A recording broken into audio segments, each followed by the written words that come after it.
Hey guys, welcome back. Today we're diving once again into the saga of Grayson Bay, a self-styled legal expert and repeat courtroom regular you might already recognize. His track record is consistent, if nothing else. In his first appearance before Judge Perkins, he made the bold move of threatening to sue the judge himself. Not long after, he stood before Judge Coleman and attempted to take legal action against the police officer who stopped him, an effort that ended exactly how you'd expect, in a decisive loss. And now, with yet another hearing on the table, all signs suggest he's about to continue that same streak. So get comfortable, because this is shaping up to be another chaotic courtroom moment you won't want to miss. Let's go back on the record with Javar Tyrone Grayson. Mr. Morgan, can you put your appearance on the record, please? Stephen Morgan on behalf of the City of Detroit. We have a situation here where Mr. Javar Tyrone Grayson has a jury trial set for tomorrow. What I wanted to go over with the court, now this is Grayson Bay, let me get that correct. Mr. Grayson Bay, I did receive the documentations that you had. He has a table of contents here. He has a declaration of nationality legal notice, declaration of nationality, name correction, proclamation, public and publication, judicial notice and proclamation to all elected United States Republic office and public servant of federal, state, city, and municipal governments, personnel, and corporate entities concerning the Constitution and all statutory and civil law codes of the land, know all men, etc., know all men be these present. I, Grayson Bay, being duly affirmed, standing squarely, declare and proclaim upon divine law, naturals law, universal law, Morris birthrights international law, and constitutional law, declare and say, I being previously identified by the Union States Society of North America USA under the colorable warship name Javar Tyrone Grayson. I've heard plenty of outlandish claims over the years, but this one genuinely stands apart. Listening to someone seriously declare himself a warship isn't just unusual, it pushes things into a whole different realm of absurdity. At that point, it's no longer a simple misunderstanding or misguided legal theory. It becomes something far more detached from reality. What we're seeing here isn't just denial or creative interpretation, it's a complete departure from logic, where basic reasoning disappears and fantasy takes the driver's seat. Do hereby refute the fraud, semicolon. Make public and publish my corrected national name, declare and affirm my true proper person status, and reclaim my rightful social and cultural life of the state, semicolon. In accord with my ancestral Moorish nation of Northwest and a Maxims North America acknowledging my birthrights, period.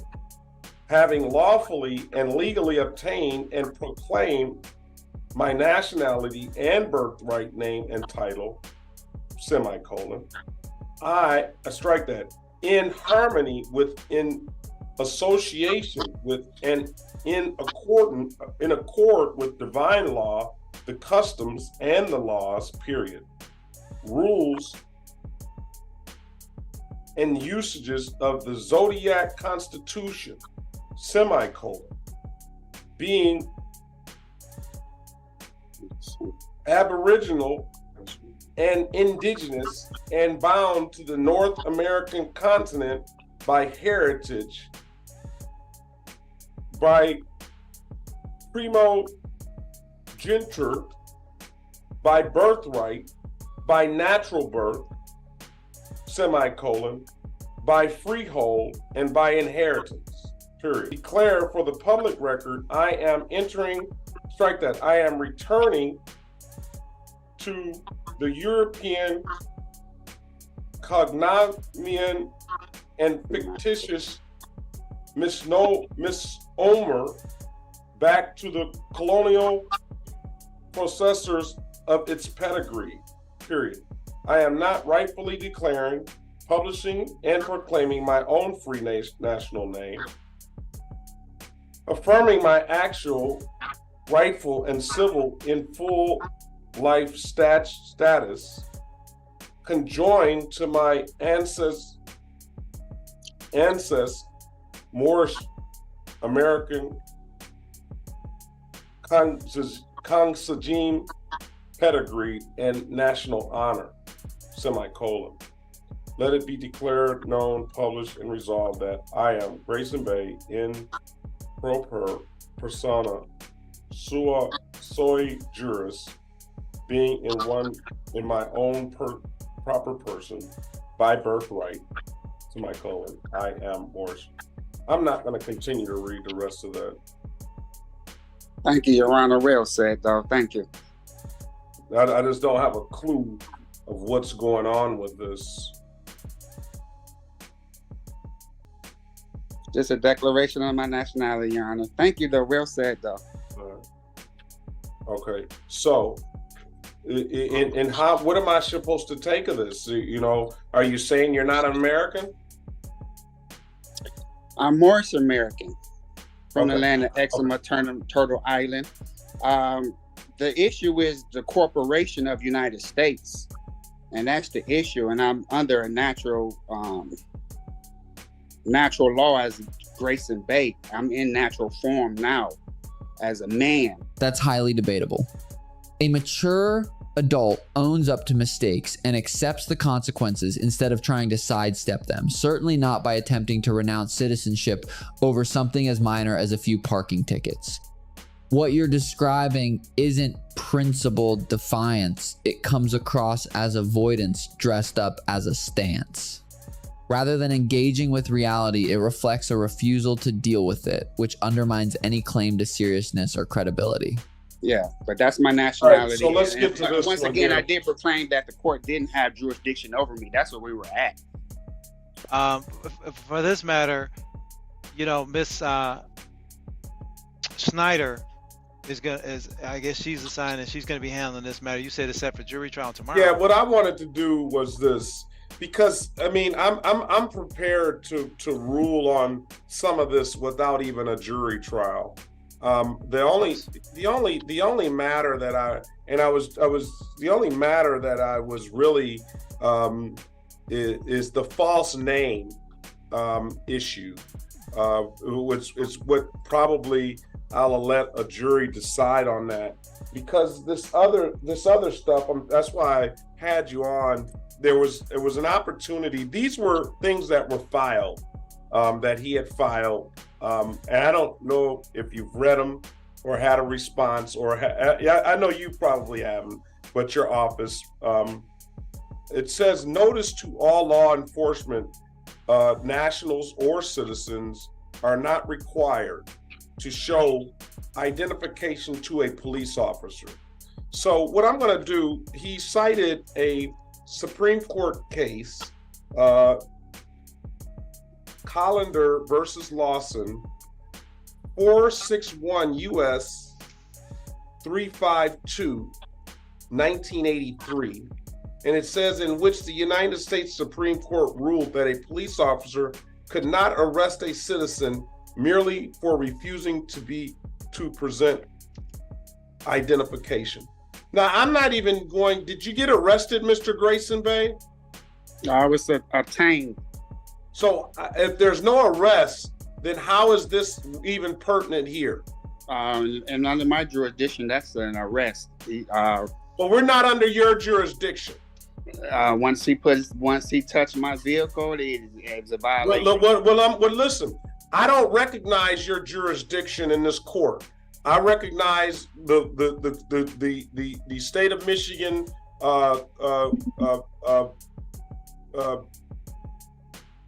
ordinances and laws, and the Michigan court rules.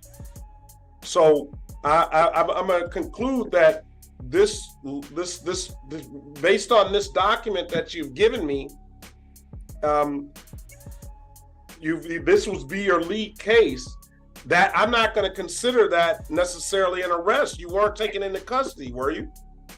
Yeah, he touched me. He made physical contact, and now that officer is likely going to remember it for a long time. Some encounters don't just end with paperwork, they leave a lasting impression that sticks well beyond the moment. It's the kind of experience that lingers, the sort that no amount of training can fully prepare someone for, reminding you that certain situations in law enforcement are uncomfortable in ways that go far beyond the routine. I know. Okay. That's yeah. I don't have anything. If that's your authority that I just read as far as your Morris Nation, I don't understand that. On Your Honor, also I'm not asking for a jury trial. I'm asking for you to make this decision. I'm right, for you. But I told you that I'm not going to waive your jury trial rights. You're going to let I don't want a jury trial. I want you. I trust you. It doesn't yeah, matter. I trust you. I think you can make a firm decision and what's going on here. I'm pretty sure you see. I want to make a decision right now on this stuff right now, on most of it. All I told you I'm going to do is the failure to ID. Oh, shoot. I don't want this to hang up now. The failure, false info and ID. I'm not going to make a decision on that. I'm going to let a jury make the decision on that. I'm not really getting an understanding. I mean, I don't think you can even find 12 Morris people to even judge me or my peers. I mean, I'm not even going to consent to that. So I don't understand. Well, how are you going to let me? Why do you want me to do it? I'm not Morris. Well, then you need to file a motion to dismiss this case. Is that what it is? Yeah. It's not going to happen. Okay. You got to file those motions on your own. I'm telling you verbally right now. I'm filing a motion to dismiss this case. Okay, I'm going to dismiss. I'm not going to grant the motion. Take it to the next level. Motion I'm not paying. That's just it. I'm You're Morris American, man. I'm Morris American. Okay? I'm not going to go back. That's my birthright. Listen, I understand that. Listen, right. I'm not going to go back and forth with you. I'm not disputing. Right. I don't even think the prosecutor even wanted to attempt to even battle this. And it's not even against you, Judge. I understand your situation. You wants to be the ref. You can be the referee in this, but I don't think the prosecutor even want to go through this. All right. Motion to dismiss, Your Honor. I'm not gonna grant it. Okay. Well, do what you do, Mr. Morgan, go ahead and speak with Ms. Tucker and Mr. Greer. All right. All right, thank you. Ms. Tucker, can you go back to the breakout room? Just tap your prompt. Tap your prompt, please. John, I need you to accuse yourself. Accuse himself of what exactly? Aside from single-handedly dismantling any remaining chance of a favorable outcome, there's hardly anything left to admit. What he's actually doing is unraveling his own case in real time, deliberately, confidently, and seemingly without any awareness of the damage. This isn't a defense strategy. It's a steady, self-inflicted collapse of his arguments, his credibility, and whatever slim possibility he had of coming out of this unscathed. Accuse himself? Of what? I mean, other than accusing himself of the murder of your hopes and dreams that he's about to commit. All right, no, I'm going to continue on.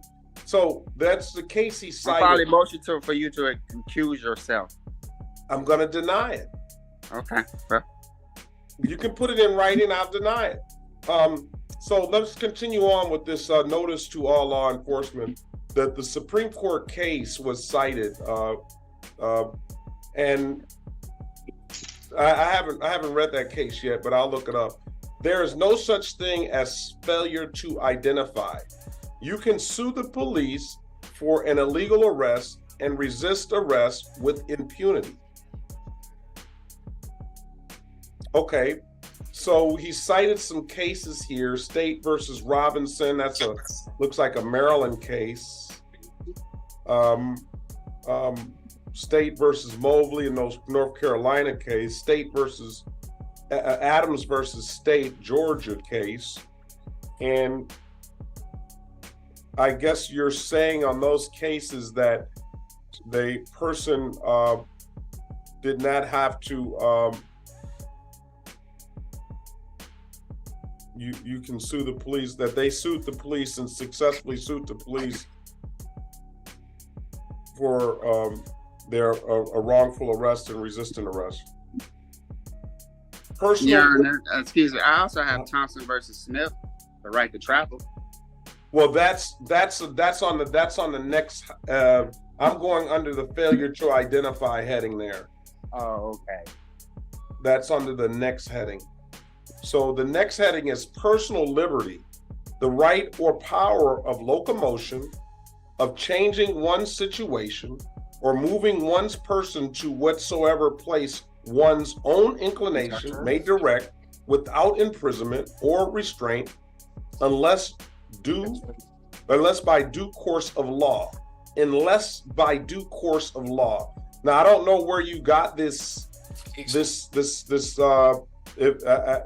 is a law, you didn't cite anything from that.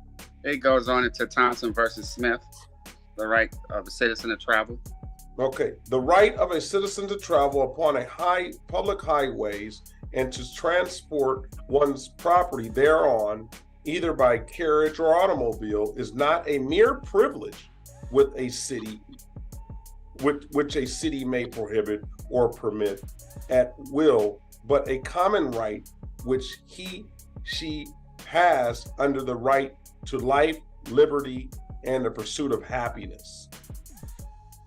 And again, I believe I read Murlock versus. Hold on, wait a minute. Wait, let's deal with this one right quick. Let's not get ahead of ourselves. Okay, no problem. What are you saying? What do you believe this case says? Are you referring to me, Your Honor? Yes.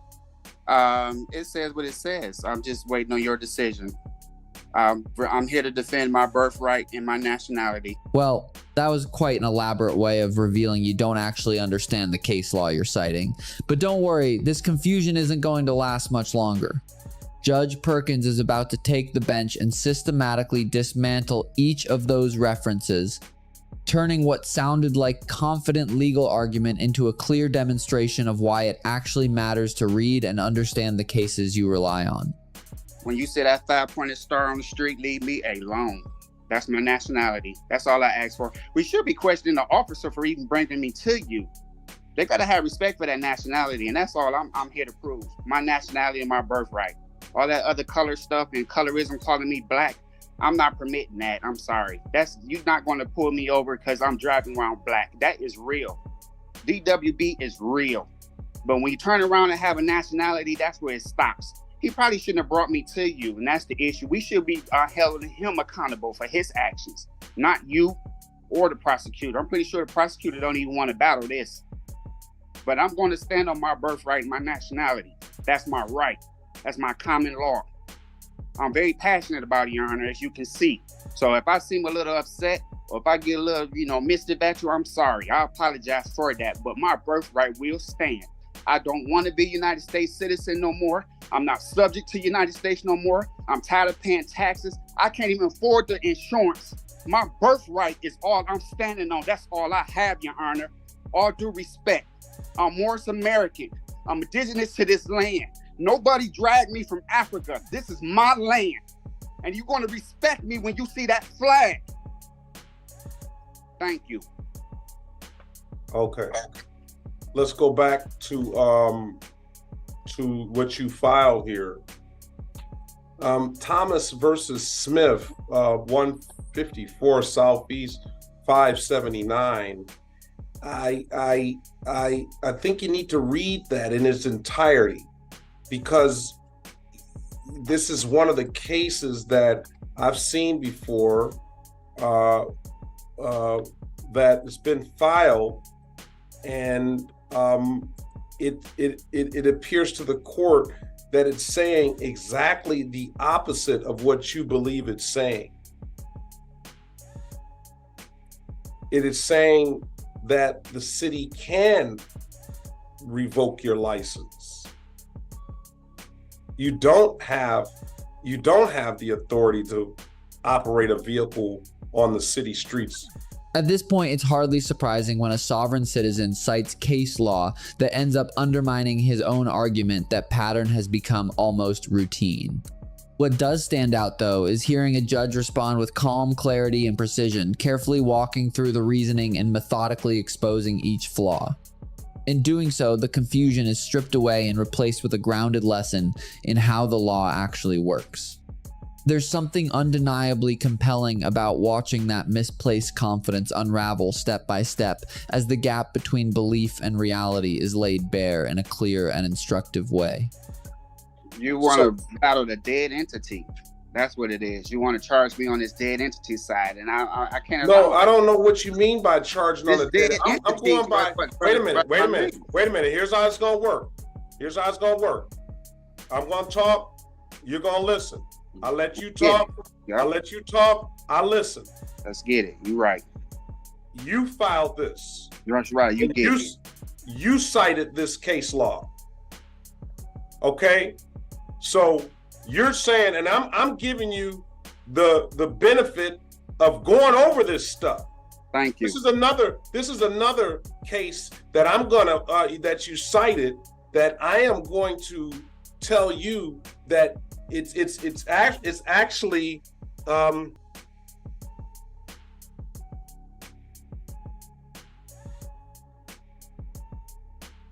Shuttlesworth versus Birmingham. This is the court actually takes offense to you filing this. It's a court case. I do. It's a court case. How will you be offensive? I'm taking offense to you filing this and using this in your filing as a reason for you not to have a driver's license. And I don't know if you've read this case or not. It doesn't seem and appear that you've read any of these cases thoroughly, because I've gone through each one of these cases at different times, and if each of them say exactly the opposite of what you appear that it says. And the Shuttlesworth case goes back to a time in history where we're still dealing with, where Reverend Shuttlesworth was a reverend in Birmingham, Alabama. And you're citing this case to saying that Shuttlesworth was saying that he can drive without a valid driver's license. Definitely travel. That analogy to this case, and it's saying nothing of that sort. And I wish you would take time and read to what this case is saying, because I don't even think you, as a Moorish American, would I think you would retract this case law right here from what you've filed. You're using the people in the civil rights era who are trying to fight for their rights to march or down a public street. That's what this case was about. He's taken his congregation down a public street. He walked them on the sidewalk. He did not interfere with any traffic, and he crossed the street not against the lights or anything, and they still arrested Mr. Shuttlesworth for not having a license to congregate. Yeah, that's true. Yeah, but you're right. You're saying that he needs to have a license. That is analogous to you not having a license to drive. If he want to proclaim he's black, he needed a license. All right, I'm done with this. I've spent enough time on this, and as what I'm going to do is I'm going to rule on the cases ahead of trial for the refusal to exhibit driver's license. I'm going to find you guilty of that.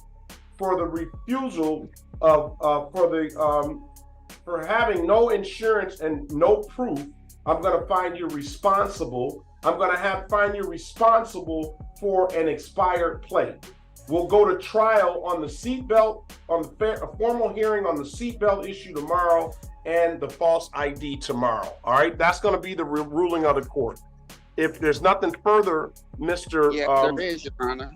Can you send that information in writing? You have the address. On the ROA, and you can get a transcript made up by the court. All right. Okay. What time you gotta be? What time is court tomorrow? It's gonna be come on at 8:30. Okay, you going to do this again? Because Well- no jury trial. It's This gonna be year. a jury trial, all right? I want a jury trial. But you don't make the rules. But This is tomorrow, my courtroom. tomorrow I'm This is just my going to put a courtroom. request in. And Jury that I trial can say. tomorrow. Okay, I'll see you tomorrow. Very well. So that brings us to the end of the video.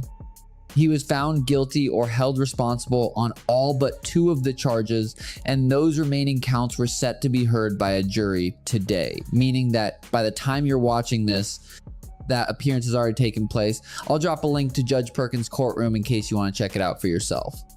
There's a chance it won't be streamed since it's an in-person hearing, but if it is, you can count on me to cover it and bring you the highlights in the next video. If you enjoyed this breakdown, make sure to like, subscribe, and stay tuned because you won't want to miss what happens next.